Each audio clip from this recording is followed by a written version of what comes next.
ಎಲ್ಲ ನನ್ನ ಸ್ನೇಹಿತರಿಗೆ ಮತ್ತೊಮ್ಮೆ ಜ್ಞಾನಸುಧೆ ಚಾನಲ್ಗೆ ಸ್ವಾಗತವನ್ನು ಕೊಡ್ತಾ ಇದ್ದೀನಿ. ಸ್ನೇಹಿತರೆ, ಇವತ್ತು ಈ ಒಂದು ವಿಡಿಯೋದಲ್ಲಿ ನಮ್ಮ ಭಾರತದ ಸೈನ್ಯ ಶಕ್ತಿಗೆ ಮತ್ತೊಂದು ಬಲವನ್ನು ತುಂಬುವಂಥ ಒಂದು ಶಕ್ತಿ ಸೇರ್ಪಡೆಗೊಂಡಿದೆ, ಅದುವೇ ಭೈರವ. ಹಾಗಾದರೆ ಸ್ನೇಹಿತರೆ, ಈ ಒಂದು ವಿಡಿಯೋದಲ್ಲಿ ಭೈರವ ಎಂದರೆ ಯಾರು, ಈ ಭೈರವ ಹೆಸರಿಡಲು ಕಾರಣವೇನು, ಭೈರವ ಪಡೆ ಹುಟ್ಟಿದ್ದು ಹೇಗೆ, ವೈರಿಗಳ ವಿರುದ್ಧ ಭೈರವನ ಕಾರ್ಯಾಚರಣೆ ಯಾವ ರೀತಿಯಾಗಿ ಇರುತ್ತದೆ ಅನ್ನುವಂತಹ ಸಂಪೂರ್ಣವಾದಂಥ ಮಾಹಿತಿಯನ್ನು ಈ ವಿಡಿಯೋದಲ್ಲಿ ನಿಮ್ಮ ಜೊತೆಗೆ ನಾನು ಹಂಚಿಕೊಳ್ತಾ ಇದ್ದೀನಿ.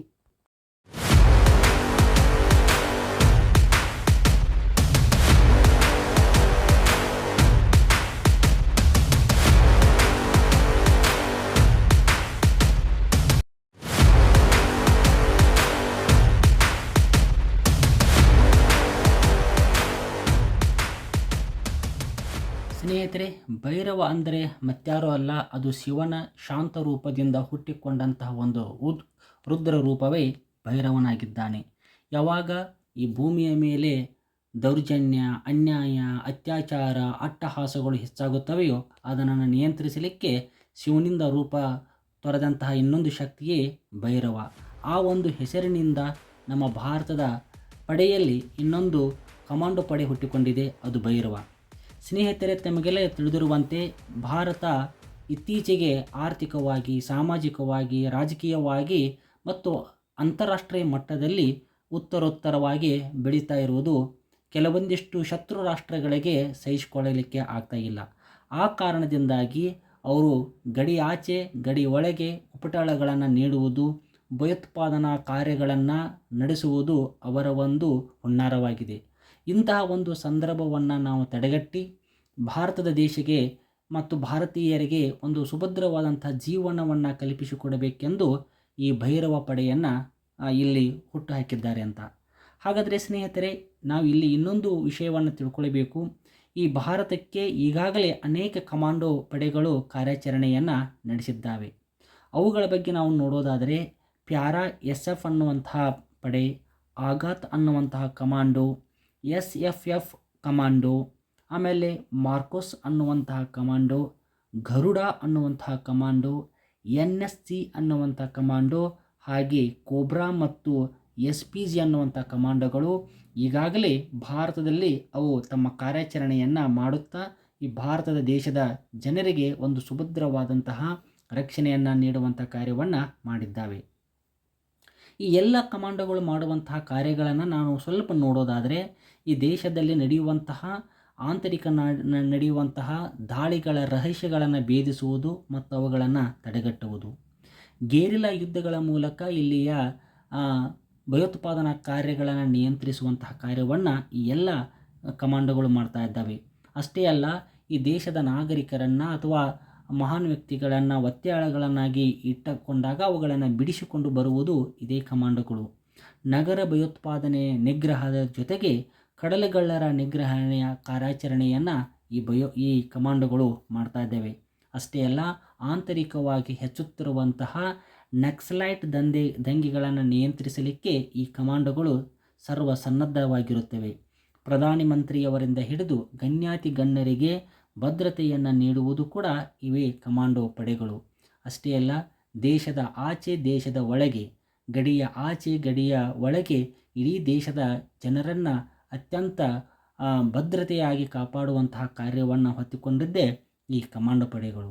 ಸ್ನೇಹಿತರೆ, ಹಾಗಾದರೆ ನಮಗೆ ಇನ್ನೊಂದು ವಿಷಯವನ್ನು ನಾವು ತಿಳಿದುಕೊಳ್ಳಲಿಕ್ಕೆ ಇಲ್ಲಿ ಇಷ್ಟಪಡಬೇಕು.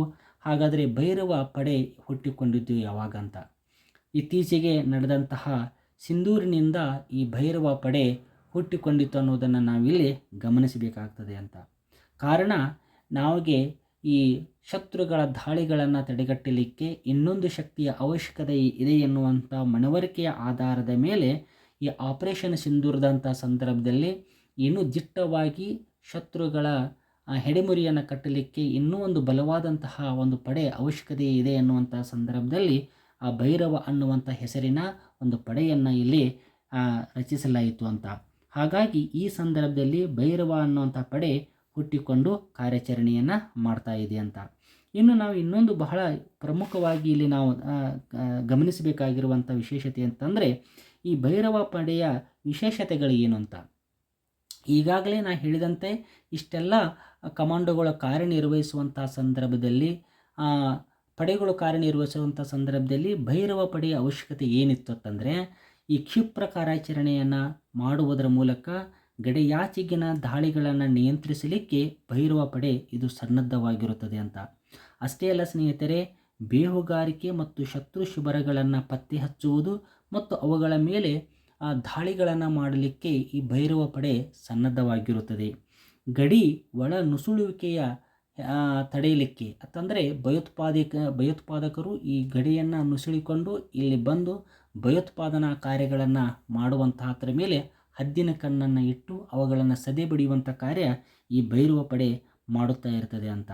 ಭಾರತದ ಗಡಿ ಪ್ರದೇಶ ಮತ್ತು ಮರುಭೂಮಿ ಪ್ರದೇಶಗಳನ್ನು ಅಷ್ಟೇ ಅಲ್ಲ ಸ್ನೇಹಿತರೆ, ಅತ್ಯಂತ ಗಾಢವಾದಂತಹ ಅತ್ಯಂತ ದುರ್ಗಮಯಮಯವಾಗಿರುವಂತಹ ಪರ್ವತ ಶ್ರೇಣಿಗಳನ್ನು ಕಾಯುವಂಥದ್ದು ಕೂಡ ಈ ಭೈರವನ ಒಂದು ಕಾರ್ಯವಾಗಿರುತ್ತದೆ ಅನ್ನೋದನ್ನು ನಾವಿಲ್ಲಿ ಅರ್ಥ ಮಾಡ್ಕೊಳ್ಬೇಕು ಅಂತ. ಹಾಗಾಗಿ ಎಲ್ಲ ಕಡೆಗಳಲ್ಲಿ ಎಲ್ಲ ಸಂದರ್ಭಗಳಲ್ಲಿ ಕಾರ್ಯನಿರ್ವಹಿಸುವಂತಹ ಪಡೆ ಈ ಭೈರವ ಪಡೆಯಾಗಿರ್ತದೆ ಅಂತ.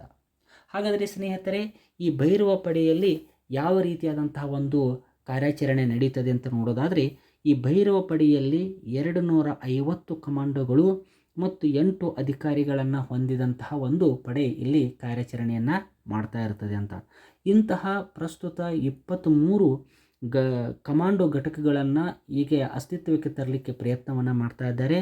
ಹಾಗಾಗಿ ಇನ್ನು ಕೆಲವೇ ದಿನಗಳಲ್ಲಿ ಭೈರವ ಅನ್ನುವಂತಹ ಒಂದು ಶಕ್ತಿಯುತವಾದಂತಹ ಪಡೆ ಭಾರತದ ಸೇನೆಯಲ್ಲಿ ಕಾರ್ಯಾಚರಣೆ ಮಾಡಲಿಕ್ಕೆ ಅದು ಸನ್ನದ್ಧಗೊಳ್ತಾ ಇದೆ ಅಂತ.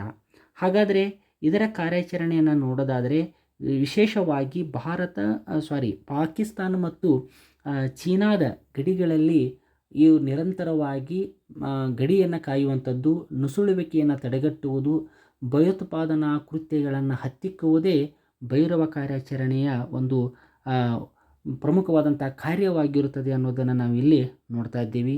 ರಾಜಸ್ಥಾನದಂತಹ ಹೇರಳವಾದಂತಹ ಮರುಭೂಮಿ ಪ್ರದೇಶಗಳನ್ನು ಕಾಯ್ದುಕೊಳ್ಳುವುದು ಅಷ್ಟೇ ಅಲ್ಲ, ಪೂರ್ವದ ಗುಡ್ಡಗಾಡು ಪ್ರದೇಶಗಳಲ್ಲಿ ನಿರಂತರವಾಗಿ ನಡೆಯುತ್ತಿರುವಂತಹ ಅನೈತಿಕ ಮತ್ತು ಕಾನೂನು ಬಾಹಿರ ಚಟುವಟಿಕೆಗಳನ್ನು ತಡೆಗಟ್ಟಲಿಕ್ಕೆ ಭೈರವ ಇದು ಸನ್ನದ್ಧವಾಗಿರುತ್ತದೆ ಅನ್ನುವಂತಹ ವಿಚಾರವನ್ನು ನಾವಿಲ್ಲಿ ನೋಡ್ತಾ ಇದ್ದೀವಿ ಅಂತ.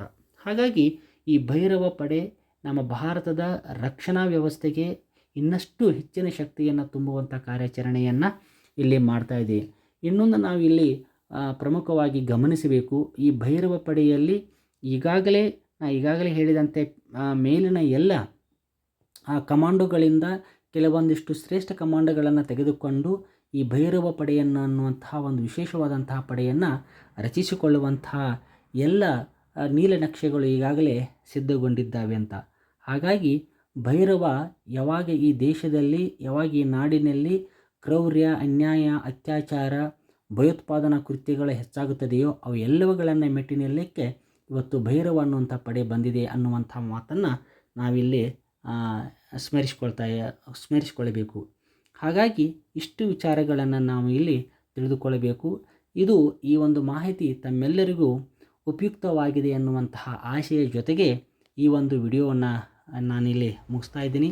ಇಂತಹ ವಿಶಿಷ್ಟವಾದಂತಹ ಮತ್ತು ಮಹತ್ವದ ಸಂಗತಿಗಳನ್ನು ತಿಳಿದುಕೊಳ್ಳಲಿಕ್ಕೆ ಈ ಒಂದು ಚಾನಲನ್ನು ಸಬ್ಸ್ಕ್ರೈಬರ್ ಆಗಿರಿ ಮತ್ತು ಹೆಚ್ಚಿನ ಮಾಹಿತಿಯನ್ನು ಪಡೆದುಕೊಳ್ಳ್ರಿ ಅಂತ ಹೇಳುತ್ತಾ ಈ ಒಂದು ವಿಡಿಯೋವನ್ನು ಮುಗಿಸ್ತಾ ಇದ್ದೀರಿ. ಜೈ ಭೈರವ.